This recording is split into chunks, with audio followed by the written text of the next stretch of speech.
A lot of people telling me, get this out now. Possible Category 5 hurricane about to wipe out a portion of a state. People have today and tomorrow morning to prepare to get out. People already evacuating. Some people saying this news cannot wait. Get this information out. Do you know anyone in the path? You might want to let them know. More important information you guys should know coming right up.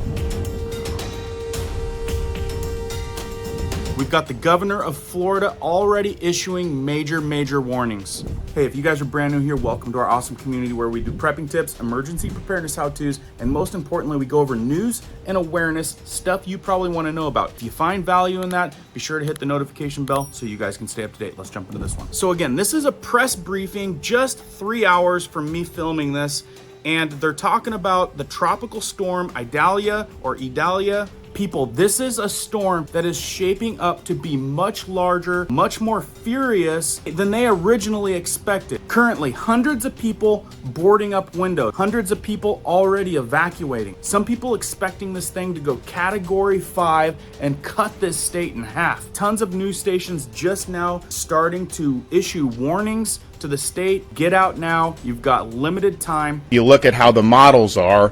There's a general agreement on the track that it's going to take. There's a lot of agreement that it's going to be, somewhere between north of Tampa and Tallahassee. But anything that wobbles with this storm could change that. So pretty much anybody on the west coast of Florida, I mean, you can see major impacts, and so please prepare accordingly. They're telling people and warning people to prepare now. You won't believe how many counties they've already issued an emergency declaration. I have expanded our state of emergency, the executive order, to include 13 additional counties, so that'll be 46 that are under a state of emergency, of course on the Gulf Coast, but also as you look at the track of that storm, you're going to see northern Florida, north central Florida, northeastern Florida counties affected as well. So all of those counties are under a state of emergency. 46 counties, state of emergency. You don't think this is going to be a heck of a storm? Put on your seatbelts. Fox weather, spreading awareness. Tropical storm Idahlia is intensifying into an expected major hurricane. Mandatory evacuations underway in Florida right now. People, after we've seen the craziness with the fires, towns like Lahaina getting completely wiped off the map in Maui. A lot of people wondering what the heck's going on. Could it be that stuff's being caused? Could these storms be caused? Is it going to fit right in if this storm plows through towns and takes out cities? It could be really big and really bad. Some of these mandatory evacuations now going into effect at 3 a.m. for Pasco County in Florida. Residents in Zone A are going to have to get out. People who reside in any manufactured homes, mobile homes, RVs must evacuate. Residents in B and C are being asked to evacuate, meaning they still got the choice. Those currently are voluntarily in the B and C zone, but a state of emergency in effect for 46 counties. Governor Ron DeSantis spoke last hour saying Floridians need to prepare now. With everything that we've been experiencing just in the last few years and currently, makes you wonder, how bad is this going to get? And before we get to my favorite Ryan Hall, let's see how DeSantis put it here. Tropical storm Idahlia continues to gather strength. It will become a hurricane today. And it is forecast to reach landfall as a major hurricane, a Category 3. So please prepare accordingly. The National Hurricane Center currently has hurricane watches in effect for the Gulf Coast from Sarasota County all the way up to Franklin County in northwestern Florida.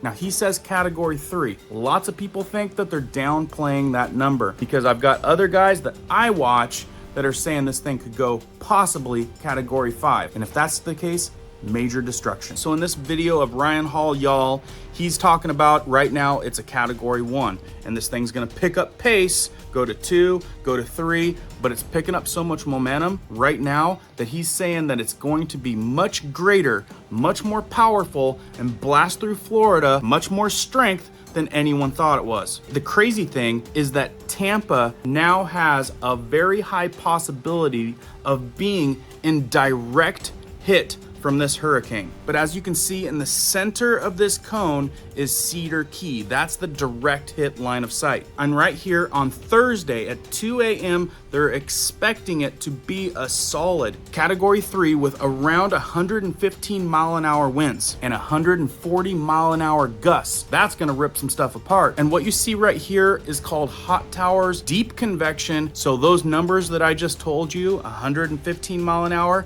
130 mile an hour, 140 mile an hour is going to be expected to be at the bottom of the scale. And this thing, as it's building and boiling up, probability of that being much, much stronger is going up hour by hour. And what Ryan also emphasizes on is that evacuations are already happening. He's expecting that number to rise. And with getting ready for this, he says you should have been getting ready a couple days ago. And if you haven't by now, you need to be putting those plans into action now. So right here is the official cone from the NOAA. You can see its path. You can kind of see where it's going to be by certain times. Make sure you guys take a little snapshot of this still frame photo on your phones. Send it to people. If you know people or the surrounding states, they don't know about this, be that friend or family member that lets them know, or simply help me out and share this video, because this is something people need to be ready for. But again, you can see where it'll be Tuesday, which is tomorrow, Wednesday, and you see what it does on Wednesday and how it goes up the coastline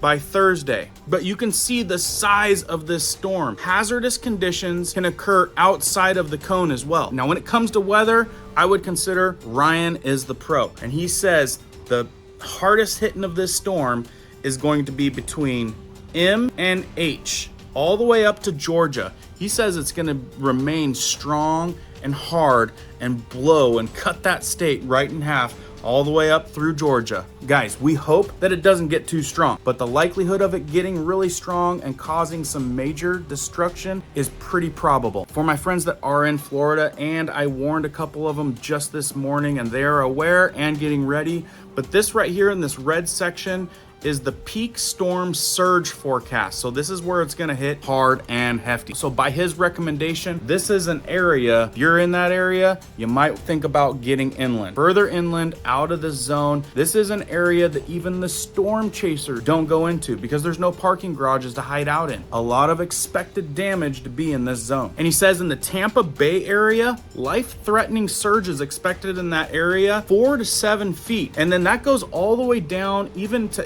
Inglewood, expecting 2 to 4 foot surges down there possibly. So like I said, a lot of people can be affected by this and they need to be aware. Now, a lot of people in the Tampa Bay area are concerned because this thing takes a little bit of a different route. Just a couple variations in the route and Tampa Bay area becomes a very critical spot. That's right, bumps it up into the 7 to 11 foot surges. We can't predict exactly how this storm's gonna roll out, how strong it'll be, or the exact path. But if it does deviate a little bit, chances of Tampa Bay being affected is crazy high. Another thing he talks about is flash flood zones. So the area right there in the red is going to be at a moderate level, 40% expectation of flash flooding. And you can see where the other areas are, it kind of drops off the list all the way down to 15% to 5%. That also is gonna affect a lot of area. Guys, we're talking up to 10 inches of rain expected in some of these areas,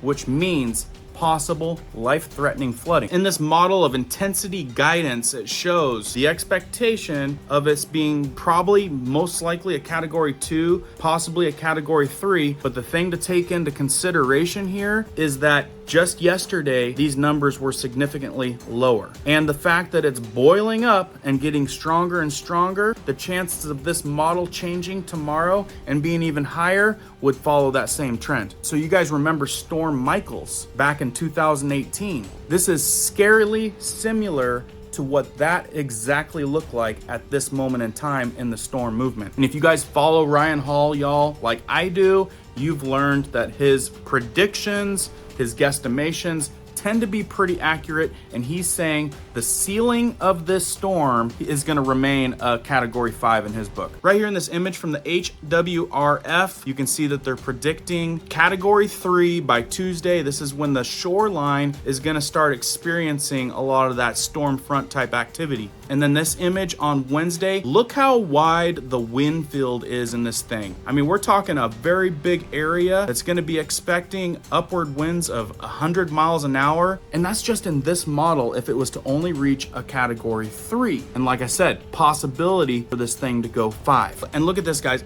How far inland this thing goes on this model. And Ryan says that this is a pretty reliable model. Like, he trusts this model. Like I said, we don't know what directions it's gonna go, but this is sending it pretty far inland into the United States and gonna have a lot of damaging winds in a lot of areas. So with that, this is an extremely good cause for a warning a lot of people need to know about. Again, that's the gist. Huge storm coming in. If you know people in the area, please let them know. Send them this video. Share this video out if you don't know anyone, just so it reaches more people. Not a lot of people turn on the TV these days, if you know what I mean. They're relying on getting their news and awareness from YouTubers like me, other sources. A lot of people have lost credibility in a lot of media, which brings weather warnings. So please do me a favor, help me get this information out. Last thing we want to see is another catastrophic situation in one of our United States. If you guys haven't heard about what they're slipping into our food and our products in the stores, be sure to check out one of these 2 videos. Insane information you should know about. As I know more, I will keep you guys posted. Keep prepping, keep learning, keep doing. We'll see you on the next one.